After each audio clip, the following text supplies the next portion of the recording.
오늘 사도행전의 마지막 말씀입니다. 마지막 부분 강인데 오늘 본문을 통해서 셋집에서 이어지는 믿음의 역사라는 제목 가지고 함께 은혜를 나누겠습니다. 사도 바울은 로마로 가는 길에 유라굴로 광풍을 만나서 배는 파손이 되어지고 자기 몸만 겨우게 살아남아서 몰타 섬으로 떠밀려갔지요. 그 몰타 섬에서 독사에 물리는 위기도 경험했습니다. 그런데 그 위기가 오히려 기회가 되어져서 몰타 섬의 추장도 예수님을 믿게 되어지고 그 추장의 아버지와 또 많은 섬 사람들이 질병이 걸려 있을 때 그들의 질병이 고침받고 하나님의 살아계심을 그들이 경험하게 되어졌고 또 그 섬의 복음화 역사도 이루어지게 됐습니다. 로마에 가는 여정은 그 후로 어떻게 되냐면은 11절에서 15절 말씀 우리가 읽지는 않았습니다만 이 앞구절에 보시게 되어지면은 이제 몰타 섬을 출발해서 수라쿠사라는 곳에 3일 동안 머물게 되어졌고 또 레기온이라는 항구에서 하루 동안 머물렀어요. 그리고 보디오리에서 7일 동안 머물렀습니다. 보디올은 오늘날 이탈리아의 나폴리라고 하는 아주 아름다운 항구죠. 이 보디올에서 7일 동안 머물고 있다가 이제 드디어 로마를 향해서 출발했습니다. 근데 그렇게 바라고 소원한 땅인데도 불구하고 사도 바울은 죄수의 몸으로 자기 혼자 외롭게 가는 것처럼 그렇게 느껴졌을 법합니다. 그렇지 않겠습니까? 로마는 주님께서 가라고 명령하신 곳이라서 가는 것이고 또 자기의 그런 사명이 주어져 있음을 사도 바울로 확신하고서 이제 그 로마 땅에 죄수가 아닌 죄수의 몸으로 가게 되어지는데 나 혼자구나, 홀로 가는구나 이런 생각을 가졌을 법도 해요. 근데 항구에 도착했을 때는 사도 바울을 맞으러 나오는 사람들이 있어서 외롭지 않았어요. 그래서 15절 말씀에 보면요, 거기 신도들이 우리 소식을 듣고서 아편 광장과 트레스 마을까지 우리를 맞으러 나왔다. 바울은 그들을 보고 하나님께 감사를 드리고 용기를 얻었다. 여기 나오는 아편 광장은 로마에서 한 65km 떨어진 그런 광장인데 로마 장군들이 전쟁에서 승리하고 개선 장군으로 당당하게 그렇게 나오게 될 때 많은 로마 백성들이 그 장군들을 환영하고요 뜨겁게 맞이했었던 그런 곳이에요. 근데 사도 바울은 비록 죄수의 몸으로 가는 길이었지만은 그곳에 있는 성도들이 이 사도 바울을 개선 장군처럼 뜨겁게 맞이해주고 환영을 해주었다라고 하는 것입니다. 그러니까 이게 얼마나 큰 위로가 되고 사도 바울에게 힘이 되고 용기가 되었는지 알 수가 없습니다. 그래서 사도 바울은 그들을 보고서 자기에게 힘과 용기를 주었던 하나님 앞에 감사했어요. 비록 자기가 죄수의 몸으로 이 로마에 도착했지만은 그러나 하나님의 사명을 받아서 이방인은 사도로 부르심을 받고 자기에게 사명을 주셨을 뿐만 아니라 그 사명을 이룰 수 있도록 약속도 주셨고 또 그 약속이 이루어질 수 있도록까지 인도하신 그 하나님께서 이렇게 성도들을 보내주셔서 또 위로해 주시고 용기를 북돋아 주니까요 얼마나 이것이 감사인지 알 수가 없었습니다. 여러분 우리가 인생길 가다 보면은 가는 길들이 때때로는요 사도 바울이 느꼈을 법한 외로운 길일 수도 있고요. 나 혼자구나 이렇게 생각할 수도 있잖아요. 아무도 없이 나 혼자 가는구나. 그리고 마치 죄수의 몸처럼 끌려가는 그런 인생같이 그렇게 자유가 없이 내가 어디 살아간다 이렇게 느끼는 경우들도 있어요. 어떤 때는 우리가 근심과 걱정에 결박에 매이기도 하고요. 또는 물질이나 돈에 결박당하여서 내가 끌려가는 것 같이 그렇게 사는 때도 없지 않아 있고요. 어떤 때는 질병에 결박당하여서 몸부림쳐 가면서 가는 그런 외롭고 또 고독한 그런 길이라고 생각할 수도 있지요. 그러나 아무도 나를 돕는 자가 없는 것 같다 할지라도 주변을 살펴보게 되면 나를 위해서 기도해 주는 사람도 있고 나를 위로해 주는 자도 있고 또 격려해 주는 자도 있고 내게 용기를 주는 자도 있다는 사실들을 여러분 기억하시기를 바랍니다. 네. 그렇기 때문에 나 혼자다라고 이렇게 여러분 너무 낙심하고 그리고 너무 외로워하지 말아야 되는 것입니다. 하나님이 우리와 함께 하시고 또 하나님께서 보내주시고 하나님이 붙여주신 사람들, 그래서 내게 용기와 위로를 주는 사람이 반드시 있다는 사실들을 믿으시기를 바랍니다. 네. 내 주변에 나에 대해서 흠집만 내고 나에 대해서 비난하고 나를 이용해 먹고 그리고 나를 깎아내리는 그런 내 자존심을 뭉개는 사람만 있는 거 아닙니다. 우리를 격려해주고 위로해주고 함께해주는 사람들을 하나님께서 붙여주신다는 사실들을 믿으시기를 바랍니다. 네. 그래서 이렇게 이제 사도 바울이 로마에 도착하게 되어졌는데 16절 말씀에 보게 되어지면은 로마에 들어갔을 때에 사도 바울 곁에 병사 한 사람을 붙여서 함께 지낼 수 있도록 그렇게 했어요. 그러니까 여전히 죄수의 몸이기 때문에 병사를 이제 붙여줘서 감시하도록 그렇게 했지만 비교적 자유로운 몸으로 살 수 있도록 그렇게 허락을 받게 된 거죠. 그래서 좀 이렇게 자유로운 몸으로 이렇게 다닐 수 있게 되어지는 이런 상황 속에서 17절 말씀을 보게 되어지면은 사도 바울이 이곳 로마에 도착하고 나서 사흘이 지난 다음에 유대인 지도자들을 불러 모읍니다. 이 유대 지도자들을 불러 모아서 사도 바울이 뭔 얘기를 했냐면은 이런 얘기를 했어요. 나는 유대인의 풍속을 배척한 적이 없습니다. 그럼에도 불구하고 유대인들이 나를 반대하고 보수하여서 로마 사람의 손에 넘겼습니다. 그래서 죄가 없는데도 유대 사람들의 반대해서 한음 수 없이 나는 로마 시민권자로서 로마 황제에게 상수를 하게 됐습니다. 그러면서 자신이 이 로마까지 오게 되어진 경위에 대해서 유대 지도자들에게 소상하게 이야기하기도 하고 자기를 변호하기 시작했던 것입니다. 여러분, 왜 이렇게 사도 바울이 자기 자신을 변호하는 이야기를 하는 걸까요? 그 이유는 다른 데 있지 않았습니다. 이 유대 지도자들에게 복음을 전하기 위해서였어요.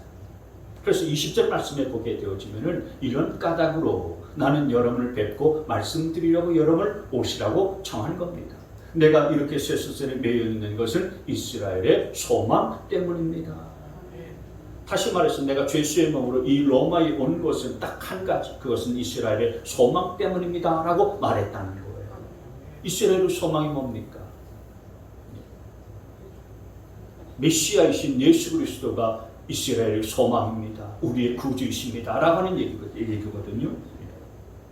여러분, 사도 바울의 입장에서는 여전히 자기를 지키고 있는 병사가 있고 또 쇠사슬에 그렇게 매여 있는 그런 상태이긴 하지만, 그러나 비교적 이제 누구의 간섭을 받지 않고 복음을 이렇게 전할 수 있게 되어진 것은 바울 입장에서는 이거 굉장히 큰 축복이었어요. 여러분, 그렇지 않겠습니까? 우리 믿는 사람들에게 있어서의 참된 축복과 기쁨은요, 내가 감옥에 있느냐 감옥 밖에 있느냐 하는 것이 아닙니다. 내가 부자가 됐느냐 부자가 아니냐라고 하는 것이 아니에요. 건강하냐 병들었느냐 하는 것이 아닙니다. 성공했냐 실패했느냐 하는 것이 아닙니다. 믿는 사람에 있어서 가장 큰 축복과 보람과 기쁨은 내가 예수 그리스도에 대해서 말할 수 있는가 없는가 하는 거에 있습니다. 여러분, 우리가 예수 그리스도를 어떤 환경과 어떤 처지 가운데 있든지 내가 그분을 전하고 그분을 찬양하고 경배하고 그분을 증거할 수 있는 그런 환경이 주어질 수 있다면 그것이 가장 큰 축복인 줄 믿으시기를 바랍니다. 네. 그래서 사도 바울이 이렇게 유대 지도자들을 모아놓고서 이스라엘의 희망 예수 그리스도를 전할 때 다행히도 이 사도 바울이 전하는 이 복음에 대해서 유대 지도자들이 일단은 호의적이었어요. 그래서 23절 말씀에 보게 되어지면은 사도 바울이 어떻게 하냐면은 이제 다시 이제 만날 날짜를 정했어요. 그리고 그 만날 날짜가 되니까 많은 사람들이 바울의 숙소로 찾아왔어요. 그리고 사도 바울은 그들에게 하나님의 나라와 그리고 예수 그리스도에 관해서 증거하고 예수님을 가르쳤어요. 여러분, 사도 바울은 다메스쿠스에 가는 도중에 예수님을 만나고 난 이후에 복음을 증거하고 전도여행을 쭉 다니는 내내 한결같이 그의 마음 중심 속에 떠나지 않았던 것이 뭐냐면 나는 이방인의 사도로 부르심을 받았지만 어디를 가든지 항상 유대인의 회당을 먼저 찾았었고 자기 동족인 유대인들에게 복음을 증거하는 일을 가장 먼저 했었던 그런 자였어요. 동족에 대한 그런 긍휼히 여기는 마음, 자기 동족을 구원하고자 하는 이 마음이 사도 바울의 마음 한 중심과 한 복판 가운데 있었던 것입니다. 그래서 이 로마에 와서도 가장 먼저 만난 사람들이 바로 유대인 지도자 아닙니까? 자기 동족을 그토록 사랑했고요, 그토록 아끼고요, 귀하게 여겼었던 거예요. 사도 바울이 이렇게 자기 동족을 사랑하고 자기 동족을 긍휼히 여겼었던 이유는 뭐냐면은 그들이 예수 그리스도를 몰랐기 때문이었던 겁니다. 그래서 그들을 구원하고자 하는 마음이 그 심령 깊은 곳에서부터 애끓었기 때문에 그래요. 그래서 로마서 9장 2절 3절 말씀에 이랬죠. 나에게는 큰 슬픔이 있고 내 마음에는 끊임없는 고통이 있습니다. 나는 육신으로 내 동족인 내 결례를 위하는 일이면 내가 저주를 받아서 그리스도에게서 끊어질지라도 달게 받겠습니다. 내가 저주를 받아서 그리스도에게서 끊어진다 할지라도 내 동족인 유대인들이 예수를 믿어서 구원받기를 나는 간절히 원합니다. 그 동족을 향한 사랑의 마음 그리고 안타까운 마음이 사도 바울 마음 중심 가운데 있었던 것입니다. 그 미국의 NBA 농구 선수였었던 코비 브라이언트라고 하는 선수, 굉장히 유명한 선수였어요. 농구 좋아하시는 분들은 모르는 분이 없을 정도로 전설과 같은 선수였습니다. 근데 이분이 2020년 1월에 자기의 1살 난 딸, 그리고 12살 난 그런 13살 난 딸과 함께 프리웨이하고 유명을 달리했어요. 이 코비 브라이언트라고 하는 선수는 정말 많은 사람들의 사랑과 그리고 존경을 받고 전설적인 그런 선수로서 커리어를 쌓았던 사람이었는데 그 유명하고 인기가 있는 만큼 부귀와 그리고 명성도 얻었어요. 자기 집에 자가 헬리콥터가 있을 정도로 엄청난 부도 이루었던 자였습니다. 그런데 안타깝게도 그 헬리콥터가 추락하는 사고로 인해서 자기 딸들과 함께 목숨을 잃었어요. 근데 이 코비의 죽음을 애도하면서 역시 친한 친구이자 역사적 아주 대단한 그런 농구 선수였었던 샤킬 오닐이 눈물을 흘리면서 이런 고백을 했습니다. 내 친구 코비 브라이언트의 죽음을 보면서 저의 삶이 바뀌었습니다. 이 세상에 가장 중요한 것은 내 주변 사람들을 사랑하는 것임을 깊이 깨달았습니다. 그래서 저는 제 주변에 아는 모든 사람들에게 전화를 해서 사랑한다라고 고백하고 있고 앞으로도 그렇게 살려고 합니다. 눈물을 흘리면서 이런 고백을 하더라고요.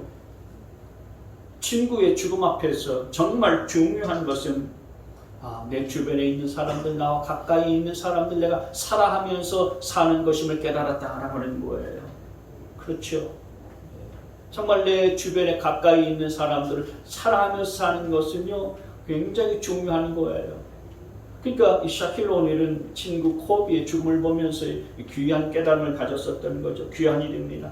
근데 여러분 그보다 더 중요한 일이 있습니다. 그건 예수님을 믿는 건 줄 믿으시길 바랍니다. 네. 아무리 부와 명성을 가지고 있더라 할지라도요 죽음은 한순간에 그 모든 것들을 허무하게 만들어 버립니다. 그리고 죽음 뒤에는 반드시 심판이 있어서 예수님을 믿고 구원받은 사람은 영원한 삶을 누리면서 천국에서 영원한 기쁨을 누릴 수 있지만 반면에 예수님을 믿지 않아서 구원받지 못한 사람은 그러나 심판을 받고 영원한 고통에 직면할 수밖에 없는 겁니다. 그래서 여러분의 가족이나 여러분의 배우자나 친지나 이웃들을 향해서 이 사도 바울과 같이 자기 동족을 향한 애끓는 마음이 있었던 것처럼 저와 여러분 안에도 이렇게 우리의 믿지 않는 가족이나 또 친지들이나 이웃들이나 친구들을 향해서 이런 애끓는 마음과 이런 고통이 있어야 되는 것입니다. 여러분, 우리가 복음의 가치와 복음의 능력을 알고 있다면, 그리고 천국의 소망을 가지고 있다면 가만히 있을 수가 없는 거죠. 왜냐하면 한 영원한 생명이 달려있기 때문에 그런 것입니다. 따라서 여러분에게 많은 기도의 제목들이 있겠지만, 그러나 무엇보다도 먼저 믿지 않는 여러분의 가족, 여러분의 부모, 여러분의 자녀들, 그리고 여러분의 이웃의 영혼 구원을 위해서 기도할 수 있게 되어지기를 바랍니다. 그리고 최선을 다해서 때를 만들고 복음을 증거할 수 있게 되어지기를 바랍니다. 하나님께서 저와 여러분을 먼저 구원시켜 주신 이유는 뭐겠습니까? 그냥 나 홀로 예수 잘 믿고서 하나님께서 부어주시고 허락하여 주시는 은혜를 누리면서 나 혼자 호의호식하라고 그렇게 먼저 우리를 알고 예수 믿게 하신 것이 아니라는 사실들을 기억하시기를 바랍니다. 하나님께서 아브라함을 부르셨고 그를 택하셨잖아요. 그랬을 때 해주신 말씀이 내가 너는 복의 근원이 될지라 그렇게 말씀하셨지 않습니까? 너를 통해서 아직도 나를 모르는 많은 사람들이 나를 알고 나를 믿고 그리고 나를 섬기게 될 것이다. 그러면서 하나님께서 그 아브라함 믿음의 조상으로 삼아주셨잖아요. 여러분, 저와 여러분 하나님께서 구원해 주셨을 때도 마찬가지예요. 아브라함을 부르셨던 것처럼 내가 너를 왜 먼저 구원해 준 게 아니야. 너를 통해서 복음이 증거되어지기를 원하고 너를 통해서 아직도 나를 모르는 사람들이 나를 알게 되어지기를 원하고 나를 믿게 되어지기를 원하기 때문에 내가 너를 먼저 구원했단다. 여러분, 이것이 하나님께서 저와 여러분을 향한 그런 부르심인 줄 믿으시기를 바랍니다.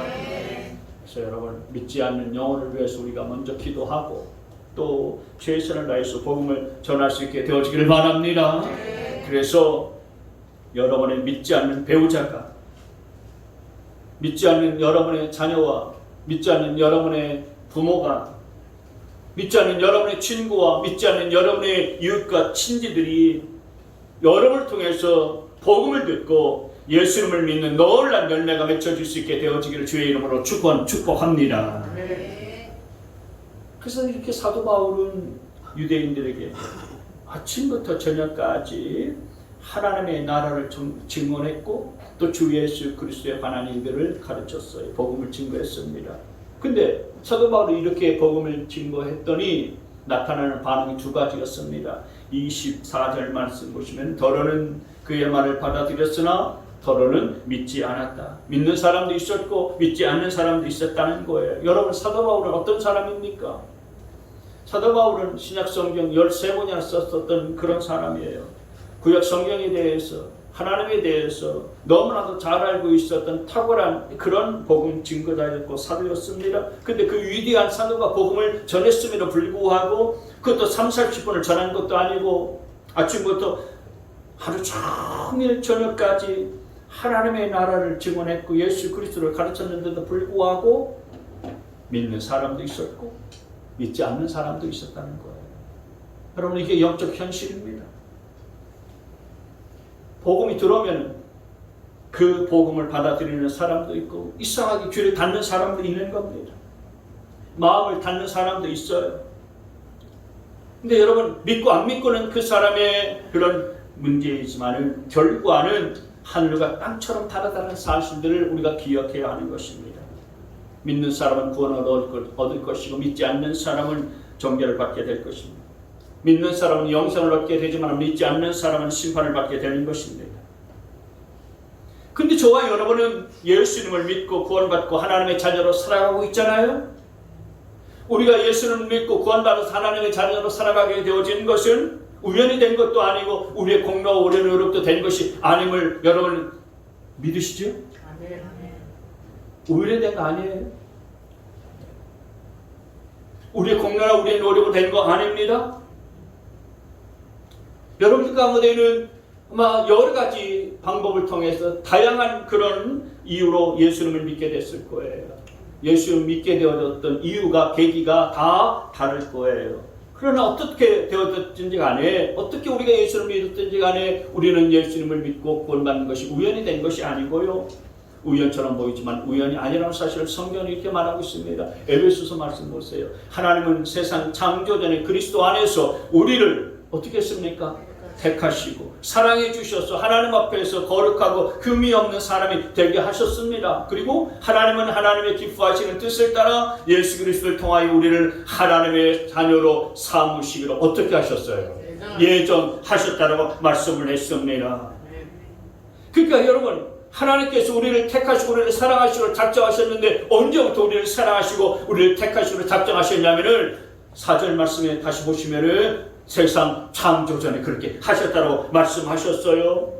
세상 창조하기 전부터 하나님께서는 저와 여러분을 내가 너를 택해서 내 자녀로 만들고 내가 너를 구원해서 내 백성으로 삼겠다라고 하나님께서 그렇게 작정을 하셨다면 이런 허무한 사건이니까 말이죠.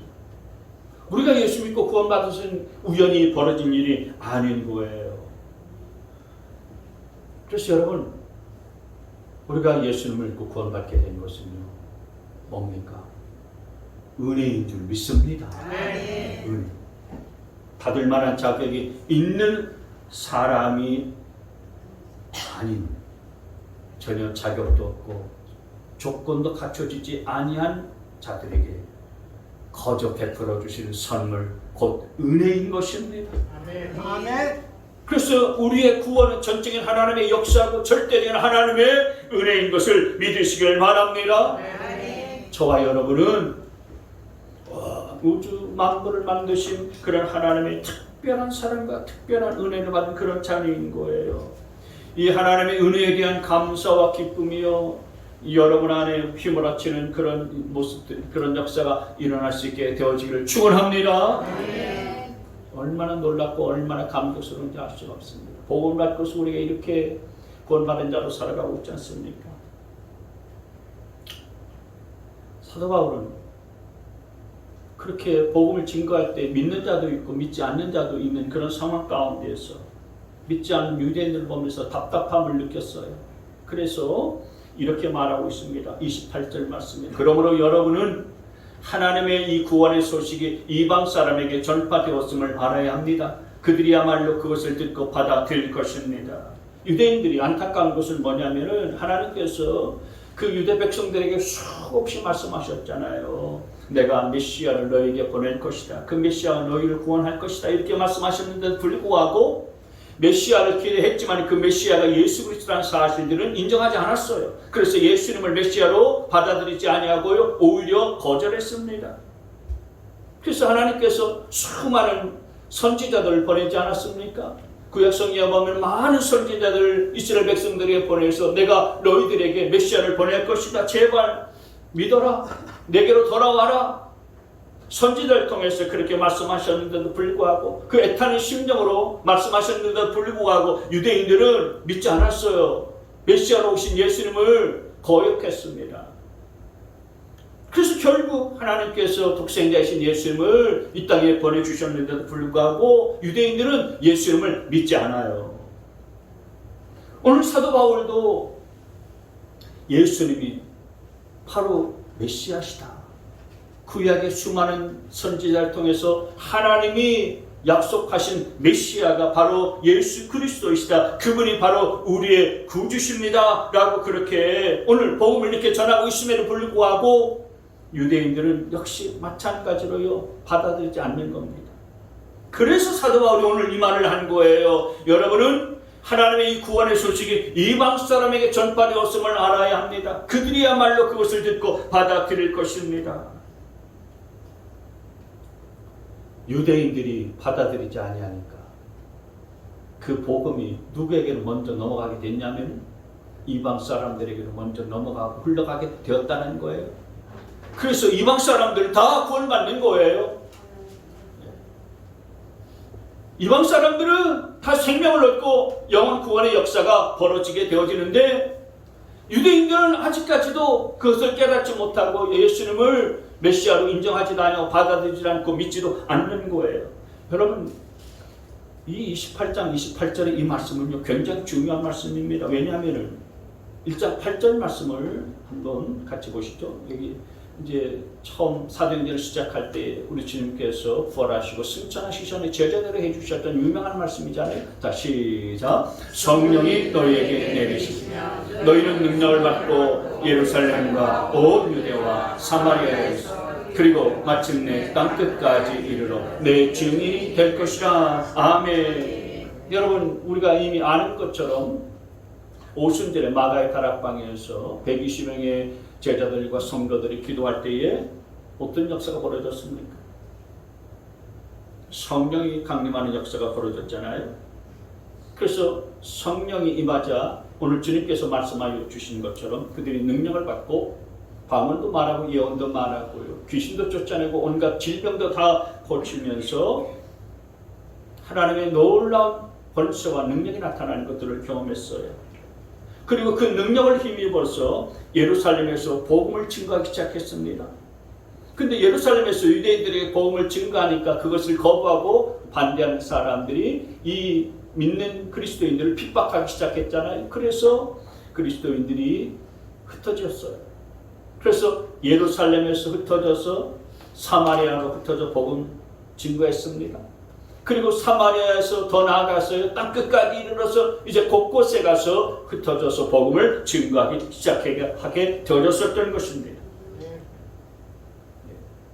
그래서 복음이 계속해서 이제 편만하게 증거되기 시작하는데, 그럼에도 불구하고 오늘 이 사도행전의 마지막에 와서 사도 바울이 이 예수님을 거절하고 있었던 유대인들에게 지금 이렇게 말하고 있는 거 아니겠습니까? 앞으로 넘어가셔서 28장 28절에 그러므로 여러분은 하나님의 이 구원의 소식이 이방 사람에게 전파되었음을 알아야 합니다. 그들은 복음을 듣고서 복음을 받아들이고서 구원받은 자들 막 생겨나고 있음을 여러분 아셔야 됩니다. 여러분, 아무리 하나님이 말씀하시고 메시아를 보내도 유대 사람들은 그 예수님을 영접하지 않고 복음을 거절한 거예요. 그래서 이 복음의 역사, 구원의 역사가 어디로 넘어가게 됐냐면은 이 유대인들의 불신앙과 거역으로 인하여서 이방 사람들에게 넘어가게 됐다 이거예요. 유대인들은 자기들이 메시아로 인하여서 자기들이 먼저 구원받고, 이방인들은 구원과는 전혀 상관없는 자들로 그렇게 치부하지 않았습니까? 그래서 사도 바울의 이 말대로 복음이 이방 사람들에게 전파되어져서 그 복음 오늘 저와 여러분들 가운데도 증거되어져서 우리가 이 복음을 받아들이고서 예수 믿고 구원받아서 하나님의 자녀로 살아가고 있음을 믿습니다. 그뿐만 아니라 오늘 우리에게 이 복음은 멈추지 아니하고요, 계속해서 아직도 복음이 전파되지 아니하고 복음이 증거되지 아니한 것으로 흘러가게 되어지는 줄 믿으시기를 바랍니다. 저 북한 땅과 중국 땅과 그리고 인도와 그리고 저 중앙아시아 중동 지역에까지 복음이 계속해서 흘러가게 될 줄 믿습니다. 여러분, 이것이 아버지 하나님의 마음인 것입니다. 아버지 하나님의 마음은 이 지구상에 있는 모든 사람 영혼들이 다 구원받고 복음을 듣고서 생명을 얻게 되어지길 원하는 것이 아버지의 마음이고 아버지의 뜻인 것입니다. 그래서 여러분, 이 사도행전을 마무리하면서 사도행전의 중심 메시지와 핵심 메시지가 뭐냐? 그것은 바로 그겁니다. 땅끝까지 이르러서 복음을 증거하는 것, 이것이 사도행전의 핵심 메시지인 거예요. 여러분, 교회의 본질은 뭔지 아십니까? 저와 여러분들이 성령의 능력을 받고서 그 땅끝까지 복음을 전하고 영혼을 구원하여서 제자를 삼는 것, 그것이 우리의 삶이고 교회의 본질인 줄 믿으시기를 바랍니다. 그러니까 교회가 아무리 커도 이런 본질적인 사명들을 감당하지 못하고 이런 복음의 비전과 메시지를 증거하지 않는다면 주님이 기뻐하시는 교회도 아니고 주님께서 원하시는 교회도 아니에요. 마지막 30절 31절을 보시면 사도 바울의 로마에서의 삶을 이렇게 간략하게 기록했어요. 같이 한번 읽습니다. 시작. 바울은 자기가 얻은 새 집에서 꼭 2해 동안 지내면서 자기를 찾아오는 모든 사람을 맞아들였다. 그는 아무런 방해도 받지 않고 아주 담대하게 하나님 나라를 전하고 주 예수 그리스도에 관한 일들을 가르쳤다. 30절 말씀에 보면 사도 바울은 로마에서 2년 동안 있었다라고 하나 있어요. 어디에 있었느냐? 자기가 얻은 새 집에서 2년 동안 있었다. 그 2년 동안 새 집에서 있으면서 뭘 했습니까? 담대하게 하나님의 나라를 증거했고 예수 그리스도에 관한 일들을 가르쳤습니다. 로마 제국의 심장부인 그 로마의 한복판에서 담대하게 복음을 증거하는 이 사도 바울의 사역 계속 이어져 갔었던 것입니다. 사도 바울의 복음 증거의 사역 어디에서 비롯된 것입니까? 어디에서 시작했습니까? 자기 셋집에서 시작했던 것입니다. 그래서 셋집에 찾아오는 사람들에게 하나님의 나라를 증언하고 예수 그리스도에 관한 일들을 가르쳤습니다. 복음을 전했었던 것입니다. 셋집에서. 여러분, 베드로는 오순절에 성령 충만을 받고서 한 번 설교하면요 3,000명이 회개하고 복음 앞에 꼬꾸라졌습니다. 그리고 또 한 번 설교했을 때는요 5,000명이 예수 그리스도를 믿고 복음 앞에 나오는 놀라운 역사가 벌어졌는데, 사도 바울은 이 로마에서 복음을 증거할 때에 그런 큰 기적이나 역사 같은 것은 벌어지지 않았어요. 엄청난 일들은 생기지 않았습니다. 어마어마한 군중들이 모인 건 아니었어요. 여러분, 우리가 흔히 복음을 증거하고 설교를 하려면 선교센터도 있어야 되고 조직도 잘 준비되어도 있어야 되고 그리고 재정도 넉넉하게 구비되어도 있어야 된다고 생각하는 경우들이 많습니다. 물론 필요하죠. 그러나 사도 바울은 그런 거 없이 복음을 증거했습니다. 뭘 말하는 걸까요? 뭐가 중요하겠습니까? 복음이 살아있는 교회가 사이즈와 상관없이 큰 일을 할 수 있다는 사실을 기억하시기를 바랍니다. 네. 예수 그리스도가 살아있는 교회가 큰 일을 할 수 있는 교회인 줄 믿으시기를 바랍니다. 네. 사도 바울에게는 큰 건물이 있었던 거 아니었어요. 중요한 게 그게 아니라는 거죠. 그러나 그의 중심 가운데는 복음이 살아있었던 것입니다. 그의 중심에는 예수 그리스도가 살아 숨쉬고 있었던 것입니다. 그렇기 때문에 로마 심장의 한복판에 들어가서 셋집에 살면서도요 담대하게 하나님의 나라를 증언할 수 있었고요 예수 그리스도에 관한 복음을 전할 수가 있었던 것입니다. 중심에 뭐가 있느냐? 내가 예수 그리스도를 과연 살아있는가? 여러분, 하나님께서는 우리로 하여금 어떤 대단한 모습으로 하나님의 일을 하는 것들을 원하시는 거 아니에요. 오늘 사도 바울이 셋집에서 복음을 전하고 가르치는 감당했었던 것처럼 저와 여러분이 있는 자리에서 묵묵하게 저와 여러분에게 맡겨진 그 사명을 감당하기를 원하시는 줄 믿으시기를 바랍니다.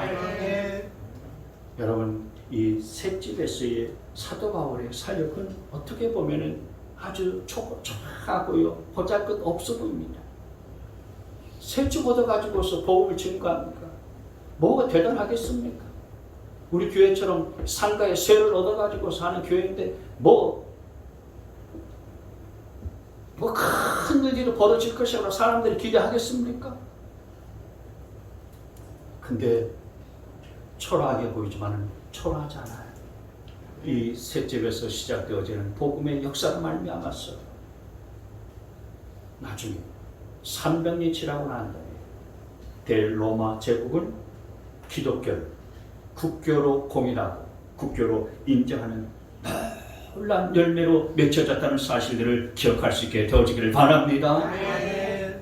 셋집에서 사역했었던 사도 바울의 로마에서의 사역이 결국 300년이 지나고 난 다음에 로마가 기독교를 국교로 만드는 이런 일을 맺게 만드는 그 시초가 시작이 되었다라고 하는 거예요.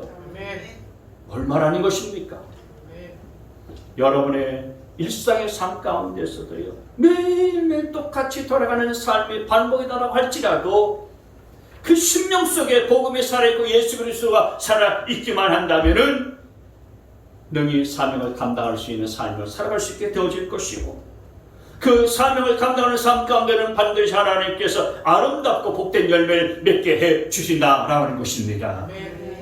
그러니 여러분의 삶의 형편이 어떠든지 상관없이 새방에서 산다 할지라도요, 새방과 같은 그런 삶의 형편이라고 할지라도 예수 그리스도의 복음을 무장할 수 있게 되어지기를 바랍니다.